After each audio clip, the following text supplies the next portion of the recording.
నేను 2 సార్లు చెప్పాను ఆయనకి. ఆయన రిక్వెస్ట్ చేసినప్పుడు మళ్ళా పెట్టుకున్నాను. మళ్ళా బడ్జెట్ కూడా ఆయన రిక్వెస్ట్ చేసినందుకు ₹1,00,00,000 ఎక్కువ కూడా పెంచాను లాస్ట్‌కి. ఇలాంటివి నేను అన్నీ చేశాను. I am 100% honest and fair and I believe in God. Everything happens for good. So ఇప్పుడు కూడా ఇది సినిమా చేసుకొని ఇంతవరకు వచ్చామంటే కూడా ఒక స్టేజ్ నుంచి వీఆర్ రియలీ గ్రేట్ఫుల్. అండ్ ఇది ఒకటే చిన్న లాస్ట్ హడిల్. సుధీర్ గారికి తొందరలో వాళ్ళ గురించి తెలుస్తుంది. ఆ తర్వాత ఆయన వస్తాడు. ఛాంబర్ కూడా ఉంది కాబట్టి వాళ్ళ దగ్గర వాళ్ళ ముంగట డిసిషన్ ఉంది కాబట్టి ఐఎమ్ హోపింగ్. ఇప్పుడు నేను ఆయన మీ మీడియా వాళ్ళ ద్వారా కూడా నేను ఆయన ఇప్పుడు కోరుకుంటున్నాను, ఇది మీ మూవీ, మీరు కరెక్ట్ చేశారు, నాకు మీ మీద ఏమీ లేదు. మీరు కూడా ఛాంబర్లో చెప్పారు ఆ శేఖర్ గారితో ఏం లేదని. ప్లీజ్ రండి.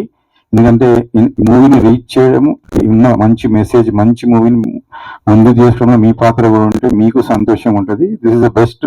ఐఎమ్ టెలింగ్ యూ, ఆయన క్యారియర్లోనే ఇది best movie so far. So ఆయన కూడా పార్ట్ ఆఫ్ దిస్ ఉంటే మాకు సంతోషమే.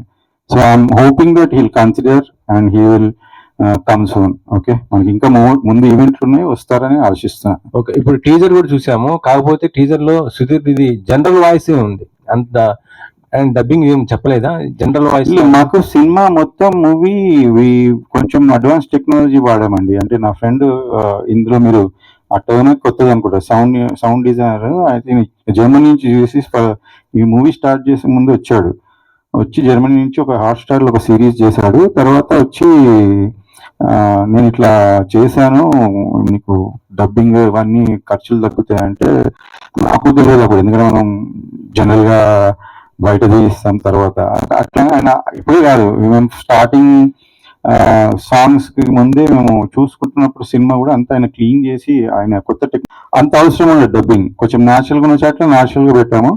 అయితే చాలా మంది స్టార్స్ డబ్బింగ్ అట్లనే అయిపోయింది, అండ్ మోస్ట్లీ ఆన్ సెట్స్ అయిపోయింది. ఎందుకంటే ఆయన కొత్త ఎక్విప్మెంట్ తెచ్చి వాడింది కాబట్టి మాకు అది హెల్ప్ అయింది. సింక్ సౌండ్ లో ఏమైనా చేశారా? I clearly don't know that technology. ఆయన కొత్తగా జర్మనీ నుంచి వచ్చే వాడాడు, ఒక ముగ్గురిని పెట్టుకొని. ఈ విల్ నెక్స్ట్ ఈవెంట్కి ఆయన కూడా వస్తాడు. రాహుల్, ఆయన పేరు Rahul Alam. He's working for very big project. నేనే ఫస్ట్ సినిమాలో ఇంట్రడ్యూస్ చేయడం నేనే. So he work for me free. ఆయన ఆ టెక్నాలజీ అడగండి మీరు. శేఖర్ గారు, నాకు 2 క్వశ్చన్లు అండి. అంటే కథ మీరు ఫస్ట్ నుంచి ఉన్నారా? కథ డైరెక్టర్ చెప్పినప్పుడు మీరు అంటే కథ మీద ఇంట్రెస్ట్ తోటి సినిమా స్టార్ట్ చేశారా, లేకపోతే సుధీర్ కోసం చేశారా? లేదండి, ఇది ఏమైందంటే నాకు ఒక ప్రొడ్యూసర్ డబ్బులు ఇచ్చేది ఉంటే ఆయన ఆఫీస్కి వెళ్తే ఆయన నాకు వాళ్ళకి వస్తలేదు. సో క్యారెక్టర్స్ ఆర్క్ అవన్నీ మనకు చాలా ఇంపార్టెంట్ కదా, అది వస్తలేకుండా డిలే అవుతుంది. సుధీర్ గారికి లేట్ అవుతుంది, 6 months వెయిట్ చేస్తున్నారు. డైరెక్టర్ ఏమైనా కండిషన్ అంటే నేను సినిమా ఫినిష్ చేయక చేయొద్దు అని ఏ సినిమాలు. ఆయనేమో నాకు ఏం చేయట్లేదు సార్ అంటే, ఇంకా మేము సరే ఫస్ట్ హాఫ్ అయినా కానీ స్టార్ట్ చేసేద్దామని స్టార్ట్ చేసాం. అది అయిపోయినాక నేను లాస్ అయిపోయాను బేసికలీ. సో నాకు తర్వాత బడ్జెట్లు ఎక్కువైపోయి ఆయన అన్ప్రొఫెషనలిజం చాలా కష్టమైంది. సో ఇప్పుడు మీరు కంప్లీట్ చేస్తున్నారా, వేరే డైరెక్టర్ పెట్టుకున్నారా? అంటే ఎంతవరకు కంప్లీట్ అయింది ఇప్పుడు 100% ఫినిష్ అయింది. ప్యాచ్ వర్క్స్ ఉంటాయి. ఓకే, అండ్ నాకు చాలా మంచి టీం దొరికింది. వాళ్ళు I think first time director పేరు కూడా లేకుండా పోస్టర్ రిలీజ్ చేశారు కదా, అంటే డైరెక్టర్ పేరు అదే సార్. నేను ఇప్పుడు డైరెక్టర్ అనేది ఇంపార్టెంట్ కాదు సినిమాకి. నాకు అనిపించింది ఏంటంటే ఆయన లేడు, ఆ స్థాయి ఇచ్చినప్పుడు ఆ స్థాయి పర్సన్ ఎలా బిహేవ్ చేయాలి. ఇప్పుడు we marry person, you can't doubt your own wife or husband when you enter a relationship. అందరినీ డౌట్ పెడతా ఉంటే సరే వీడు అందరికి అయ్యే వరకు సినిమాలో మేము డీప్లోకి వెళ్ళిపోయాం. తిరిగి వచ్చి చూస్తే ఇక్కడ మిస్టేక్ ఇక్కడే ఉంది. సో అది జరుగుతుంది సార్, చాలా మందికి సినిమాలు ఆగిపోతాయి బేసికలీ. నేను ఆగకుండా చేశాను. నేను ఏది చేశానో అది హానెస్ట్గా సినిమాని బయటపడేసాను. ఇంకా వీళ్ళందరి లైఫ్ 100 members అట్లీస్ట్ అందరూ కొంత వాళ్ళు ఉన్నారు, పాత వాళ్ళు ఉన్నారు. బట్ కొత్త వాళ్ళు basically they deserve to be movie to come up. And ఇలానే సినిమాలు ఆగుతూ ఉంటే మనము ఎవరో ఒకరు ధైర్యం చేయకుంటే కాదు. నాకెందుకైతే నేను అనుకున్నాను, but okay maybe I'm the first one and new one. So ఆమె కూడా చాలా మంది ఫోన్లు చేశారు ఇండస్ట్రీ నుంచి, అట్లా నువ్వు ప్రొడ్యూసర్కి సపోర్ట్ చేస్తావని. ఆమె actually she stood by me. So నా రెస్పాన్సిబిలిటీ ఎంతో పెరిగింది. చాలా మంది కొత్త టీంలో వాళ్ళు నాతో ట్రావెల్ చేస్తున్నారు సెకండ్ మూవీ, వేరే మూవీ కోసం. నా బాధ చూడలేక వాళ్ళు నా ముందుకొచ్చి హెల్ప్ చేశారు.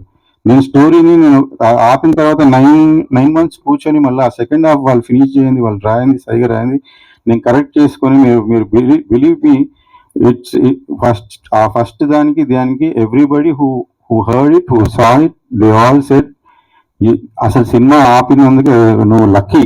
నువ్వు చేసినందుకు చాలా మంచిగా వచ్చింది. So I'm also confident about the output now. Chamber లో ఉంది ఆ పిటిషన్. ప్లస్ ఇంకోటి మీకు నేను ఏం దాచుకోవట్లేదు. ప్రెస్ వస్తుంటే నేను మాట్లాడతాను, నేను చెప్తున్నా. Because what is fact, I have nothing to hide, చెప్పేస్తున్నా. ఆయన ఇంతకుముందు కూడా మీరు ఇప్పుడు నన్ను అడిగినట్టు ఆయన అడిగే సందర్భం మీకు కూడా దొరికింది వచ్చాను 2-3 జగలు, చాలా జగలు. మీరు అడుగుతుండో లేదో తెలియదు, ఆయన చెప్తుండో లేదో నాకు తెలియదు. ఇప్పుడు మీరు ఇదే ఆయన అడిగినట్టే మేబీ తోలు అనుకుంటున్నా. బట్ అడగను, మీరు అలా ఆయన అడగకుండా నన్ను అడగడం ఇది కరెక్ట్ కాదు. బట్ నేను చెప్తున్నా ధైర్యంగా, నేనేమి I'm not even 1% dishonest in this regard. He and ఆయన వర్క్ చేయాలని చెప్తున్నాను. ఇంతకుముందు చిన్న చిన్న ఇష్యూస్ లో కూడా వరి అవుతుంటే సినిమా నడుస్తున్నప్పుడు నేను ఎప్పుడు ఆయన ఒకటే చెప్తుండే, ఎవరు నేను కంప్లైంట్ చేయదు. నేను 2 సినిమాలకు నాకు ఐటమ్ నెంబర్ అడుగుతున్నారు. ఈ డైరెక్టర్ సుధీర్ మూవీకి అన్నారు. సుధీర్ మూవీకి నీకు ఐటమ్ నెంబర్ అడగడం ఏందో నేను షాక్ అయినా. అన్ని 3 హీరోలు ఎందుకు ఫస్ట్ కూడా ఏదో ఏదో జస్ట్ బై మిస్టేక్ డైరెక్టర్ కి తెలియదేమో పాత ఇష్యూ, సో అడిగింటారులే వదిలేసి అన్న. అది కాదు, ఆమెని ఇంకా దట్ ఈస్ పర్పస్లీ డన్ తర్వాత అర్థమైంది. అంటే మేము విన్నది ఏంటంటే ఆల్రెడీ వీళ్ళు పెయిర్ అయ్యారు కదా, బాగుంటదేమో తిన అపేర్ అయితే అనే ఉద్దేశంతో అడిగారని మాకు వాళ్ళ నుంచి వచ్చింది. మీరు వాళ్ళని అడగండి. ఆయన హీరో ఉన్నాడు, ఆయన నేను వేరే సినిమా చేసేటప్పుడు సైడ్ క్యారెక్టర్ కామెడీ క్యారెక్టర్ చేస్తే బాగుంటుందా, నాకు ఇష్టమేనా చేయమని మేము ఆ డైరెక్టర్ ఇంకో డైరెక్టర్ ఈ ఇష్యూ నడుస్తున్నాం. This was purposely done. When she told I only brush it off. అది ఉండదమ్మా, నువ్వెందుకు ఫీల్ అవుతున్నావు, ఆ డైరెక్ట్ కొత్త టీము కొత్తది అనుకున్నావు. కానీ లేదు, ఇప్పుడు మాకు తెలిసింది ఏంటంటే ఆ టీము సుధీర్ గారికి అదే, సుధీర్ గారు is not coming because is bonded. ఆయన అక్కడ ఫిక్స్ చేశారు అనుకుంటా. ఆ టీంలో ఎవరో ప్రొడ్యూసర్, మెయిన్ ప్రొడ్యూసర్ డబ్బులు పెట్టేటోళ్ళు మీరు ఎవరో మీకు కూడా తెలుసు కదా. మీ డబ్బులు ఎవరు బయట పోయి ఆ సాంగ్ వాటికే డబ్బులు ఉండే అంట నాకు చెప్పిండ్రు. నాకు ఇప్పుడు బయట ఈ ఇష్యూ వచ్చిన చాలా మంది బయటకు వచ్చి ఇప్పుడు బాధితులు అన్ని రికార్డింగ్స్ ఉన్నాయి, టైం వస్తే నేను పెడతా. అలా పాట చేశారు, ఆ పాట కోసమే ఐటమ్ నెంబర్ ఇప్పుడు అది అమ్మితే మళ్ళీ ఆడియో రైట్స్ పోస్తే ఆ పైసలతో చేస్తారు. ఇప్పుడు మీరు కూడా చూస్తారు, అది మీకు తెలిసి ఉంటుంది కూడా. కానీ that is wrong what they saying, అది డిఫరెంట్. సుధీర్ గారు కూడా చూస్తారు ఆ టీం గురించి.